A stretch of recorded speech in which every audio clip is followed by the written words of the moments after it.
双语音标领航，注音阅读启蒙，叶兴阳有声读物。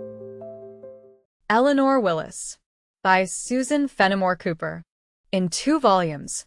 Vol. I. Edited by J. Fenimore Cooper. Editor's preface. There is so much of mystification resorted to, at the present time, in the publication of books, that it has become proper that the editor of Elinor Wyllys should explain what has been his own connection with this particular work. The writer of this book is a valued female friend, who had a right to ask, and did ask, its editor's advice and assistance, in presenting it to the public. This advice and assistance have been cheerfully afforded, though neither has properly extended to the literary character of the work. As the author has not wished to appear, the name of the editor has been used in obtaining the copyright, and his assistance given in forwarding and returning proof sheets. Over a few of the last, the editor has cast an eye, but, believing the author of the book to be fully competent herself, to superintend her own work, as it has gone through the press, this supervision on the part of the editor has been very slight.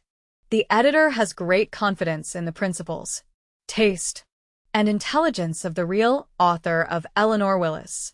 She has seen much of that portion of the world with which a lady becomes acquainted, and has seen that much under the most favorable circumstances. As usually happens in such cases, her book will be found free from exaggerations of every sort, and will be more likely to be well received by persons of her own class than by those who are less familiar with its advantages. Imagination, feeling, sound principles, and good taste are all to be found in this book, though in what degree, the public will necessarily decide for itself. J. Fenimore Cooper, Philadelphia, October 8, 1845. Preface.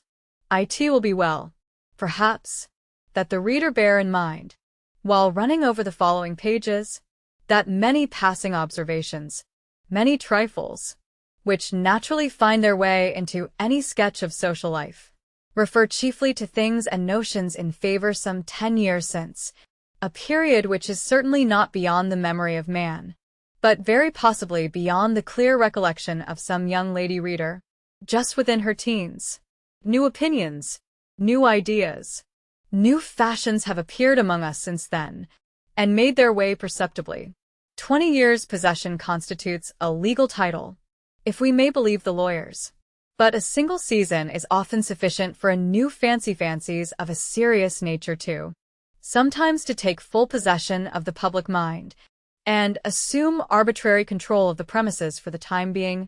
At least, it will be more honest to confess, at once, before the reader undertakes the first chapter, that the tale now before him is a first appearance in print, a first appearance, too, of one who, even now that the formidable step is taken, feels little disposed to envy the honors of authorship. Writing may be a very pleasant pastime, but printing seems to have many disagreeable consequences attending every stage of the process. And yet, after all, reading is often the most irksome task of the three. In this last case, however, the remedy is generally easy. One may throw aside the volume, and abuse the author, if there are books which must be read, stupid or not, owing to the claim of some great name on the binding. The present story is not one of a number, and perhaps the perfect liberty enjoyed by the reader under such circumstances to like or dislike independent of critics, to cut every leaf, or skip a dozen chapters at a time without fear of reproach will incline him to an amiable mood. It is to be hoped so. It will be unfortunate if, among many agreeable summer excursions both on terra firma and in the regions of fancy, the hour passed at Longbridge should prove a tedious one. In such a case the fault will belong entirely to the writer of the narrative, for there are certainly some very pleasant and very worthy people among the good folk of Longbridge. August, 1845. Elinor Wyllys. Chapter 1. Enter the house. Perthy. Rogers. Samuel Rogers, English poet, 1763–1855. Italy. Ginevra, line 19. Samuel Rogers befriended James Fenimore Cooper and his family during their visits to England in 1826 to 33. Had there been a predecessor of Mr. Downing in the country, some 25 years since, to criticize Wyllys Roof, the home of our friend Elinor, his good taste would no doubt have suggested many improvements, not only in the house itself, but also in the grounds which surrounded it. The building had been erected long before the first Tudor cottage was transported, Loretta-like, across the Atlantic, and was even anterior to the days of Grecian porticos. It was a comfortable, sensible-looking place, however, such as were planned some 80 or 100 years since, by men who had fortune enough to do as they pleased, and education enough to be quite superior to all pretension. The house was a low, irregular, wooden building, of ample size for the tastes and habits of its inmates, with broad piazzas, which not only increased its dimensions, but added greatly to the comfort and pleasure of the family by whom it was occupied. Downing equals Andrew Jackson Downing, 1815 to 1852. Noted American rural architect and landscape gardener. Loretto-like equals after Loretto. In Italy, where, according to tradition, a brick holy house was miraculously conveyed through the air by angels in 1294. The grounds were of the simplest kind.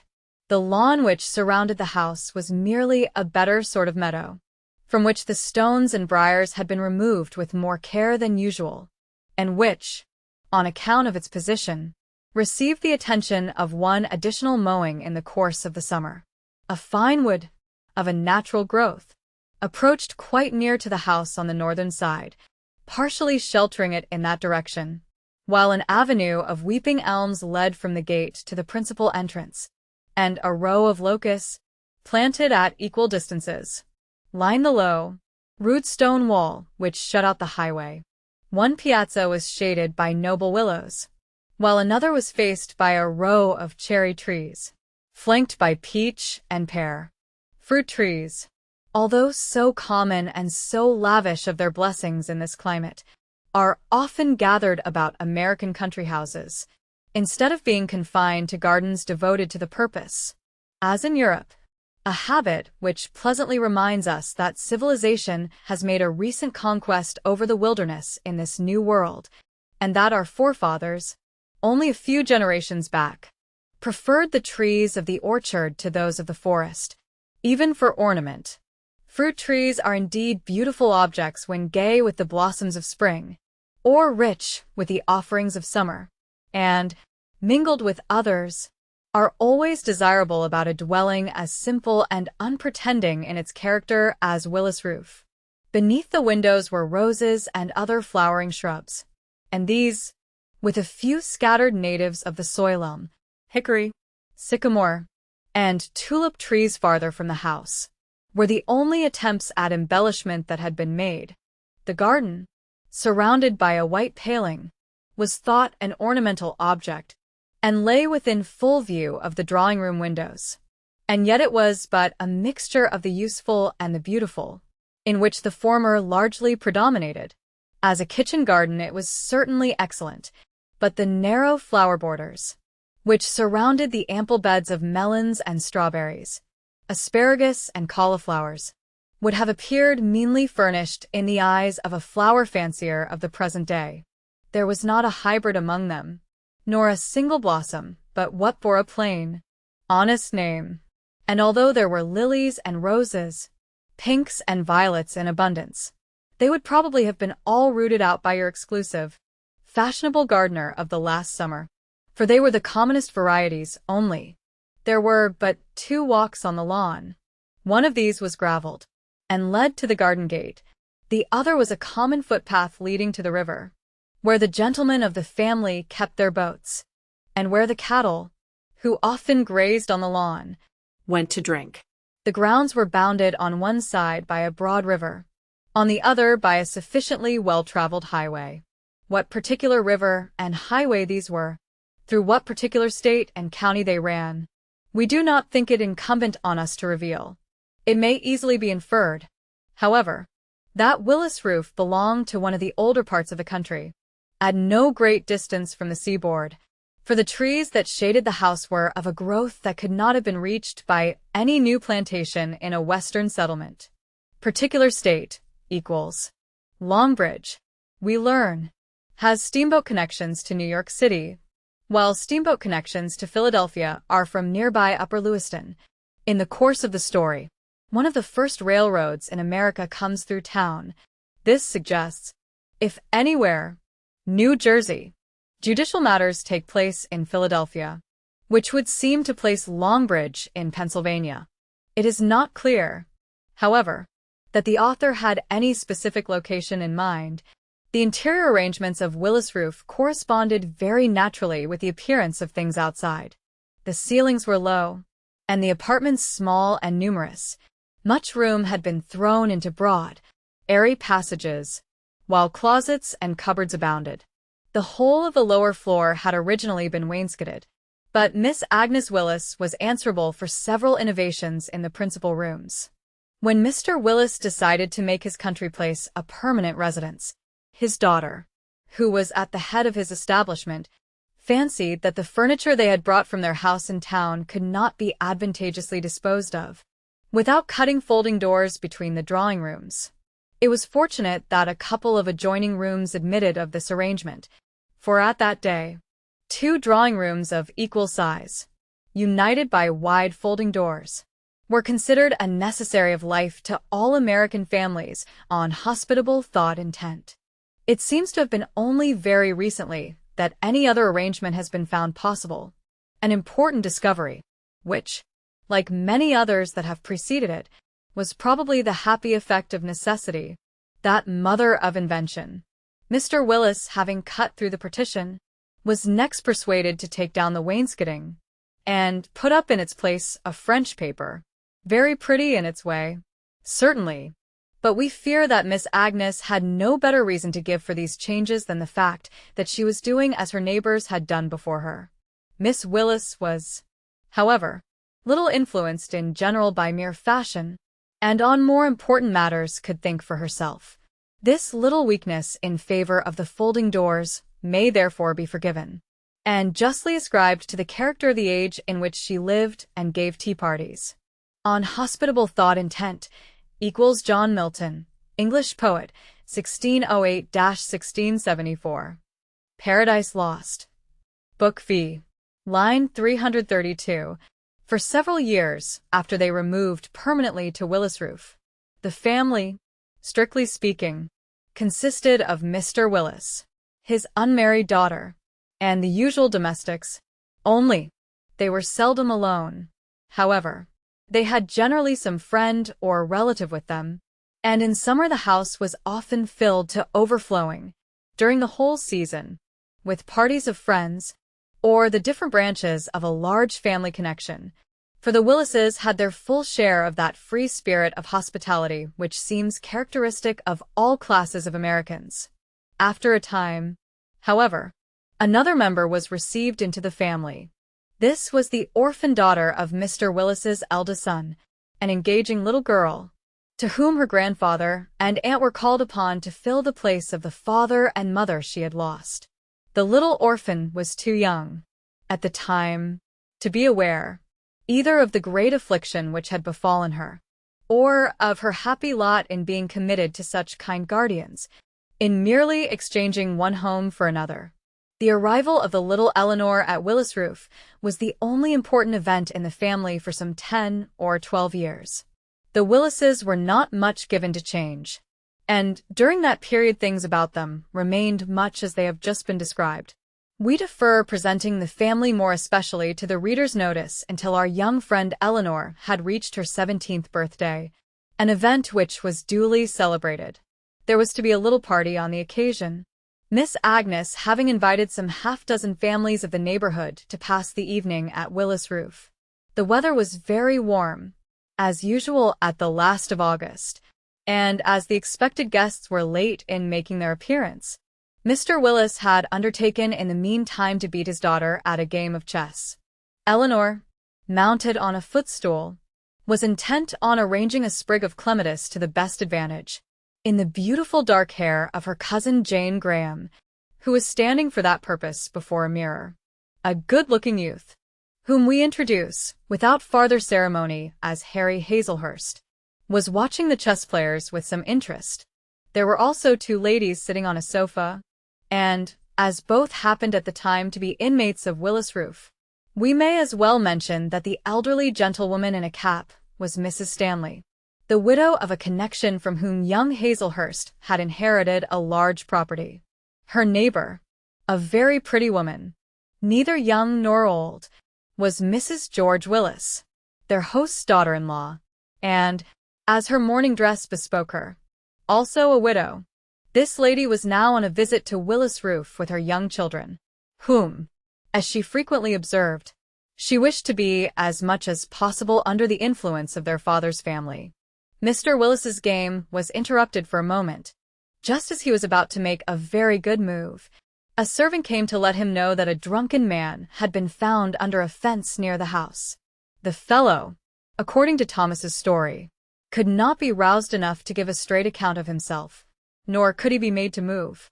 "Is it anyone you know, Thomas?" asked Mr. Wyllys. No. "Sir, it's no one from hereabouts. I shouldn't wonder if he was a sailor, by the looks of his trousers and jacket. I guess it is some loafer on his way to Longbridge." "What could be done with him?" was the question. The ladies did not seem to like the idea of having a drunken man, whom no one knew, brought into the house at night. "I dare say it is the same person I heard asking the way to Wyllys Roof this morning, when we stopped at the turnpike gate," observed Mrs. Stanley. "He looked at the time as if he had been drinking." Elinor suggested that possibly it might be some old sailor, who fancied he had a claim upon Mr. Wyllys's kindness, Mr. George Wyllys having died a commander in the Navy. Harry volunteered to go out and take a look at him, and the party in the drawing-room awaited the result of this reconnoitering. At the end of 5 minutes Hazelhurst returned with his report. "As far as I can judge by the help of moonlight and a lantern, it is no very prepossessing personage. He swore at me roundly for disturbing him, and I take it the fellow is really a sailor. I asked him what he wanted at Wyllys Roof, but we could not make anything out of him. To keep him from mischief, we locked him up in one of the outhouses. It is to be hoped in the morning he will be sober enough to tell his errand." The matter thus settled, nothing farther was thought of it at the time, and in another moment the game of chess was won, and the flower secured in a becoming position. Mrs. Stanley had been watching Elinor's movements with a smile. "You are an expert hairdresser. The flowers are much prettier as you have arranged them," said the lady to her young friend. "Is it not a great improvement? They looked heavy as Jane had arranged them before I have taken out more than half," replied Elinor. Mrs. George Wyllys looked up from the newspaper she was reading, and suggested a change. "I think the clematis would look better on the other side." "Do you really think so, Aunt Harriet? I flattered myself I had been very successful. It strikes me that it looks very well." "What is it that looks so well, ladies?" said Mr. Wyllys, rising from the chess table and drawing near the young people. "The flower?" Yes. "The flower and the face are both very pretty. My dear, what is it? A honeysuckle?" "No, indeed, Grandpapa," answered Elinor. "It is a clematis. This is a honeysuckle, a monthly honeysuckle, which Jane had twisted with it. But to my fancy the clematis is prettier alone, especially as it is so precious, the very last one we could find. Why don't you put the honeysuckle in your own hair, Nellie? It is a very pretty flower. Being queen of the evening, you should certainly wear one yourself." Oh. "I never wear flowers, Grandpapa. I cannot make them look well in my hair. This bouquet must proclaim my dignity tonight. It is pretty enough, certainly, my child, for any dignity.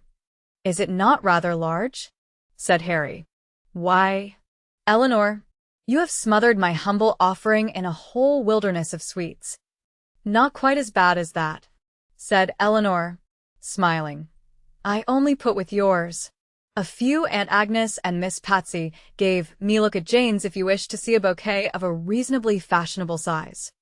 Bouquets are worn very large this summer, said Jane Graham, in a languid tone, resting her beautiful eyes on the bunch in her hand.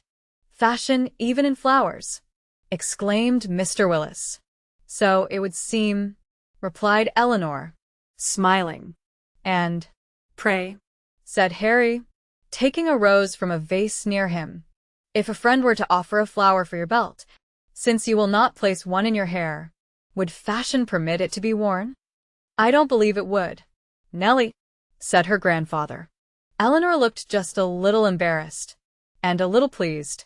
Thank you, she said, taking the rose Harry offered, and, while securing it in her sash, she felt that she colored, but the flush was scarcely observed on a cheek as dark as hers.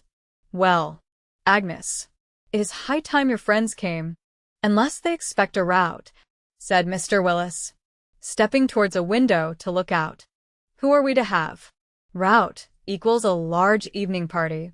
Your new neighbors, sir, the Taylors, your old friends, the Hubbards, Van Horns, Bernards. I hope you will like the Taylors, Agnes, but I don't know much about them. I am glad you thought of asking them this evening, for he brought me a letter. You remember? From New York. Letter equals a letter of introduction. As there is a young lady in the family, and a son just grown up, I thought they might like to dance, replied Miss Agnes. She then turned to Mrs. Stanley, and asked that lady, who lived in New York, if she knew anything of these new neighbors of theirs. I never heard of them, replied Mrs. Stanley, but they may be very important people, and make a great deal of noise. For all that, as I only see my old friends, and live so quietly myself, I don't even know the names of half the people who pass for fashionable. I never suspected our new neighbors of being fashionable, replied Mr. Wyllys.